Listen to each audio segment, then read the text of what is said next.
So this is JR Mounts. He's at basically all the cons. The great thing about him is he loves his fans. And this is Tim from Mass Listeria. I'm one of this guy's biggest fan.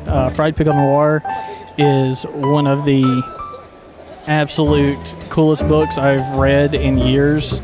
He does some other stuff, Snombies. He makes some card games. He does everything himself. This is him actually. He is chatting with a guy about just following your dreams. He's just such a cool guy.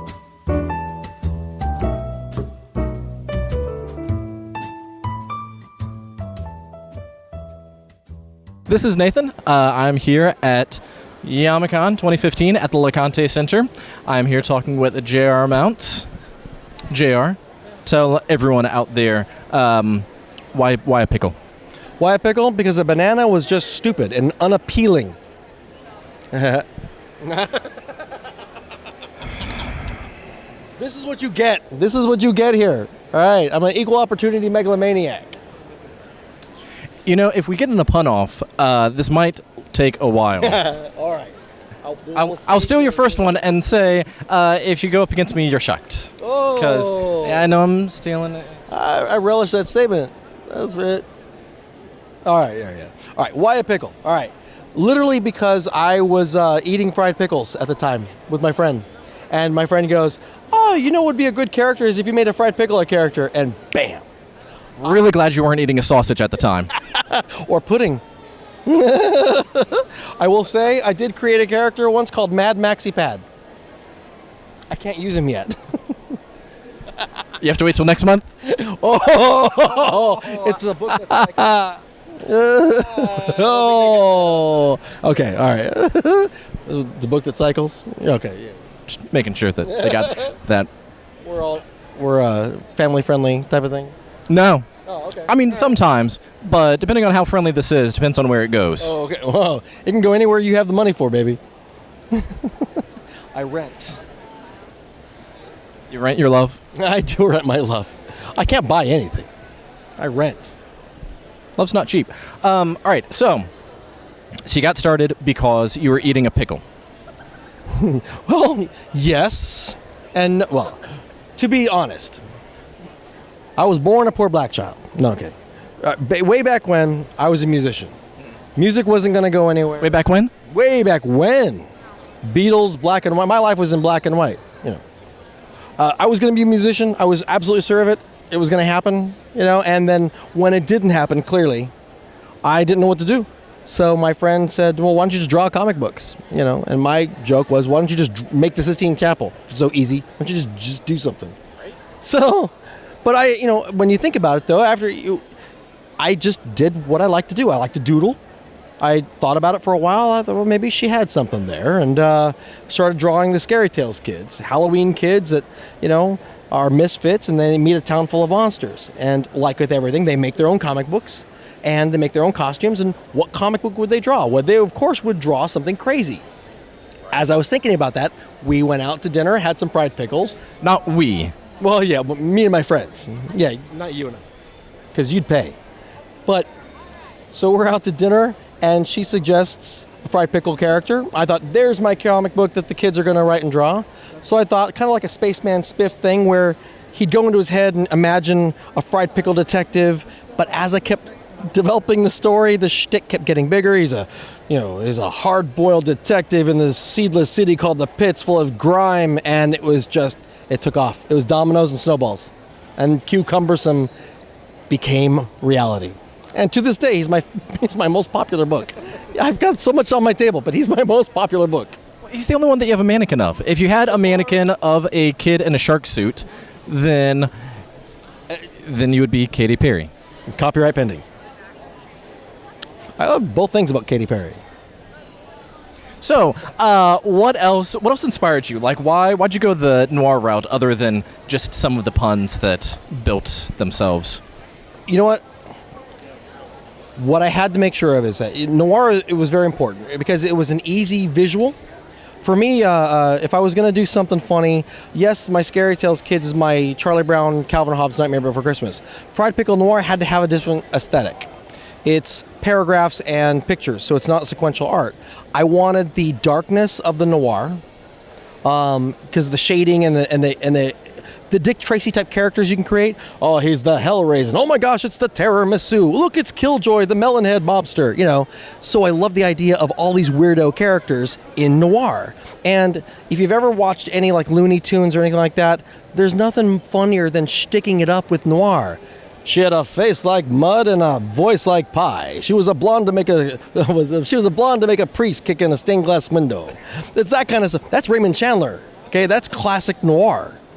And noir to me is just a great vehicle for humor and for great looking characters. And who doesn't look good in a trench coat and a fedora? Besides a pedophile. I was just going to say flashers. Flashers do not look good in a fedora. Such as Jared Fogle. So, I did not go there. Did not go anywhere near there. Camera told to go there. Yes. The cameraman went there. Cameraman today, not Adam. For anyone who might be watching this, that was not Adam that prompted that joke. So yeah, you were talking about comedy and noir. The first example that comes to mind for me is Dead Men Don't Wear Plaid. You were talking about that earlier. Absolutely. There have been so few people that I've talked to that actually know what that movie is. It was a movie that got panned in the day. I think it's one of those things that it's more brilliant in time over time, because Steve Martin, he's a classic. I mean, he's a great comedian. And Dead Men Don't Wear Plaid was he was poking fun at noir, just the same way that Bugs Bunny did back in the Looney Tunes, or the Animaniacs would do if they did a noir section. But he did a whole 2-hour movie of it, and splicing old movies in it at the same time. Brilliance. So hard to do. It's an editing nightmare. But that's kind of what was also my impetus as well, to create something that was along those lines, instantly funny. I have tons of friends that do the really good, dark, tormented characters. I just can't not try to do shtick. Look, we're trying to have a conversation here, and I'm trying to joke it up all the time. That's what I do. So when the mobsters don't get paid, do they beat the crap out of someone else? Yes, that's pretty awesome. This guy's the top banana. That's pretty awesome. Yeah. It's pretty good. I'm the apple of his eye. Oh. I'm going to stop. Oh, he's ready. See, everybody gets on the joke. That's the other thing. All right, let me tell you. What we're doing right now, what your cameraman just tried to mouth to us right now, everybody gets in the shtick. It's infectious. So what you're saying, we make a good pair? Oh. Yeah. You're squinting at that one. All right, what happened right now, the eye roll, the guffaw, the groan, that's currency. That's what I get with this Fried Pickle Noir.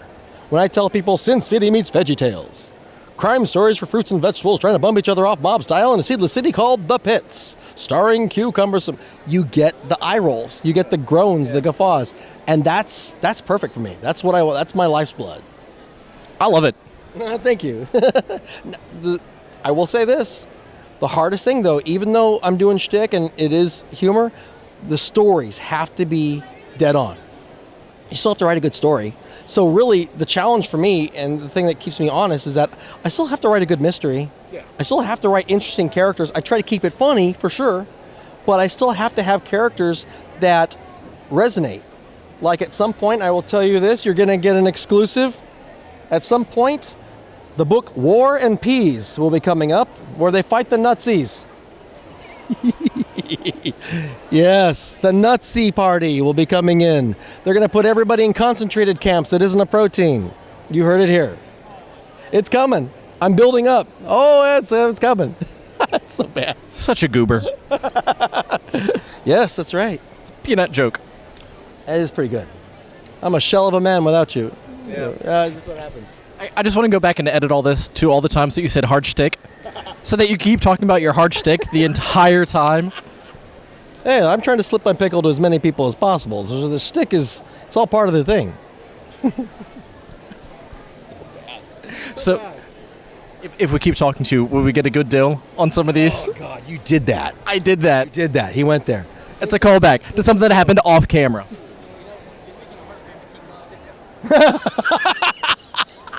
Oh, he's a sticker. Yeah, it's pretty good. See, off camera. This is how I'm trying to infect everybody. If I can. Did you say affect or infect? I'll take them both. Okay. Either way, I get involved. I get inside. Either way. See, you're thinking of one right now. I really am. You can see him. He's like thinking of something. There's one. It's right there on the tip of my tongue. I know that I've got it. Yeah. No, you just gotta let it. I'm a hardcore pornographer. You just gotta come out with it. Just do. Oh. So off camera, it was, you know that you want to be with him, but you both can't elope. That's popular. That's a good one. And I will tell you this, I don't go online or look up any of this crap at all. Everything that you see here and everything you hear here, it's all from my melon. That's why it keeps me honest. Not that it's any good. He's a ready-made old man. You don't. That's right. You don't have to Google it. Pants, get off my grass. Do little kids crap on your lawn? Other people's dogs do. Yes. Well, Dogs wear pants? Well, you haven't been to Mableton. I guess they wear pants. I don't know where we're going with this. So I've already reached old man status because the other day I got home. A kid wasn't on my lawn. It was near my lawn. My first thought was, where's the garden hose? And I wish that I could say that I was joking, but I'm not. I have an alter ego called Angry Jay. I pull out every now and then. He's really more of actual Jay now. Nice Jay is more of my alter ego because I found that as I get older, I get testy, man. I'm a crotchety old dude. So what happens with testes? I get testes. I get nuts. Yes, he got it. Hey.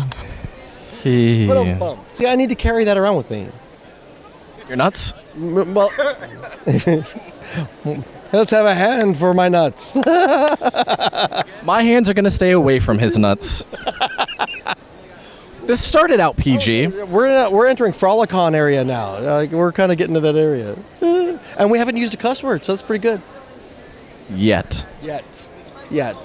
All right, so what more are we talk about? I don't know, what more do you want to say to anyone out there on the internet or the YouTubes or...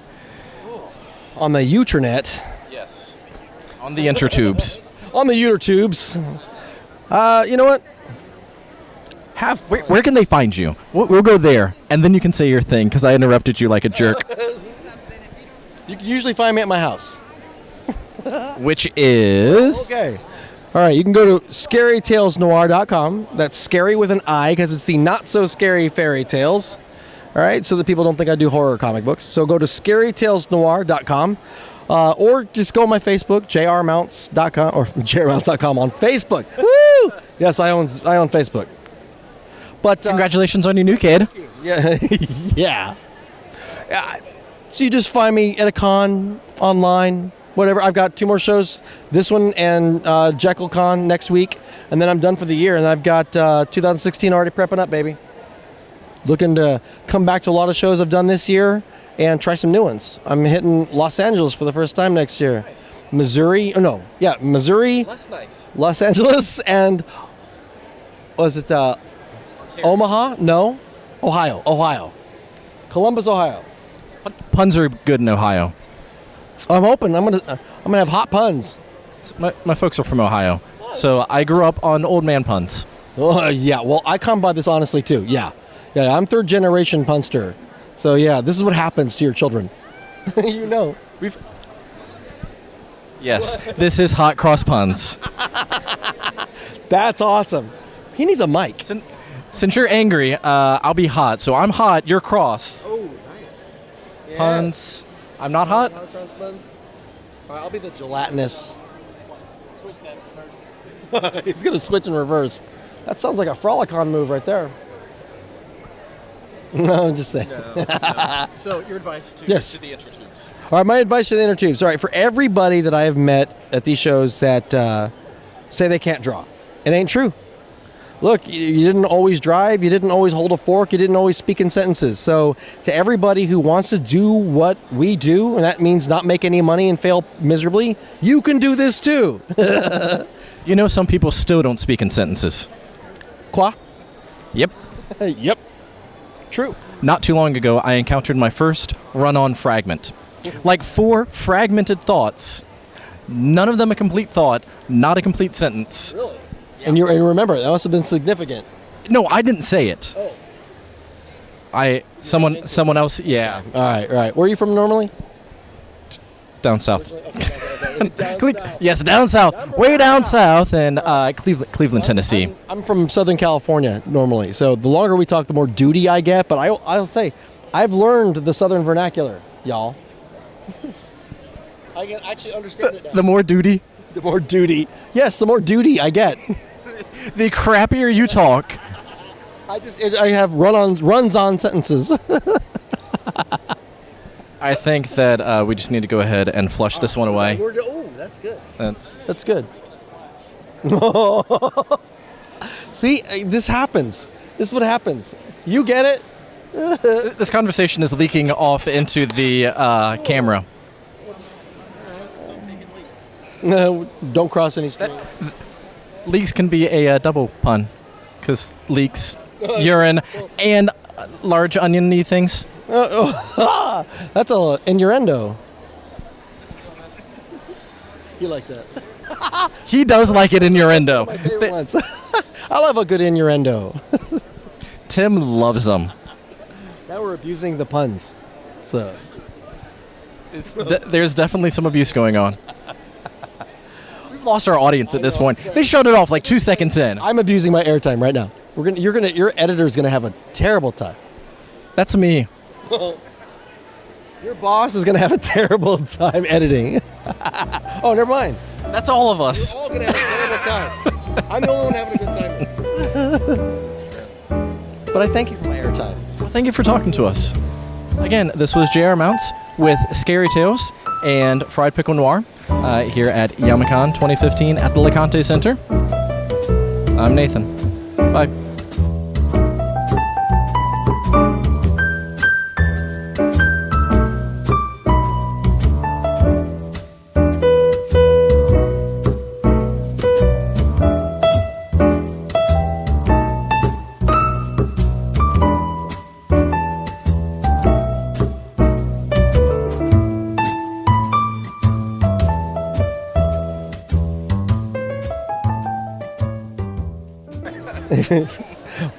Let's have a hand for my nuts.